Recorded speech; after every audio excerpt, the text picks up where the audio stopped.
Sejam bem-vindos ao Tempo de Deus, tempo para contemplar a palavra do Senhor. Naquele tempo, disse Jesus à multidão: Eu sou o pão vivo descido do céu.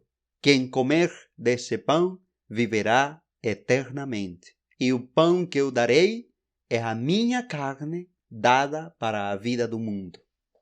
Uma realidade maravilhosa que podemos descobrir durante toda a Páscoa e que já tínhamos evidenciado anteriormente nesta meditação é o fato de existir uma profunda relação entre a experiência de Jesus ressuscitado e a experiência eucarística.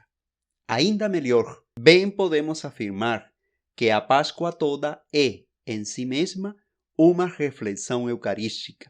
Dali, a grande importância que tem a leitura desses textos do capítulo 6 do Evangelho de João, que temos acompanhado durante os últimos dias e que já estamos quase concluindo. Os 2 últimos dias, limos o que poderíamos considerar como o coração desse capítulo 6 de João.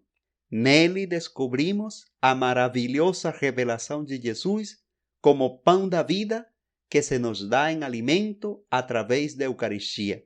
Agora entraremos às consequências dessa revelação.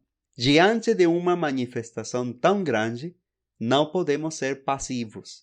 Temos que tomar uma decisão. Isso veremos nos 2 últimos dias desta semana. Hoje, porém, ainda falta um aprofundamento da mensagem de Jesus. Olha, uma pergunta que deixo sempre. A manifestação feita por Jesus no Evangelho de ontem foi: se Ele é o pão da vida, temos que comer Ele. Ali, Jesus aproveita para dar-nos uma cutucada bem forte no nosso entendimento. Quem comer desse pão viverá eternamente. E o pão que eu darei é a minha carne dada para a vida do mundo. A coisa ficou difícil de compreender, não ficou? Sobretudo para um povo que não estava muito acostumado com essa linguagem. Uma saída que podemos usar para entender melhor essa realidade é descobrindo a simbologia do evangelista na hora de apresentar-nos Jesus. Para isso, é bom lembrar a forma como ele começou apresentando Jesus no começo do Evangelho. No princípio existia a palavra estava com Deus e a palavra era Deus. É claro, lá o evangelista está falando de Jesus. Então, se ele é o pão da vida e também é a palavra, é claro que palavra e pão são sinônimos para o evangelista. Isso ainda não foi compreendido pelas multidões e, como veremos, por causa disso, acabarão se afastando de Jesus. Que nos ensina essa realidade? Que quando Jesus se apresenta como pão da vida, nos mostra que Ele é a palavra do Pai que precisamos acolher. E essa acolhida tem relação com a fé. Lembremos que Ele já tinha dito: quem crê em mim terá a vida eterna. Além do mais, essa palavra precisa ser assimilada, quer dizer, encarnada. Como pode isso ser feito?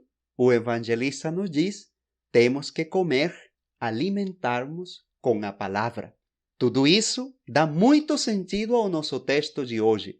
Isso nos leva a pensar que na celebração eucarística nos alimentamos de Jesus, pão da vida, palavra encarnada que se nos dá em alimento.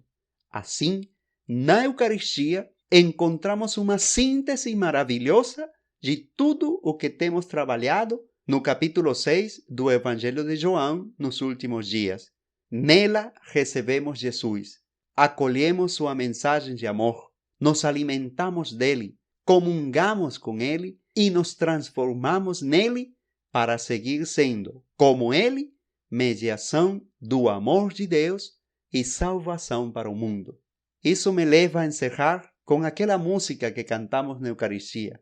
Vinde, irmãos, adorar. Vinde adorar o Senhor. A Eucaristia nos faz igreja, comunidade de amor. Que a graça e o amor de Cristo ressuscitado permaneçam sempre no nosso coração. Amém.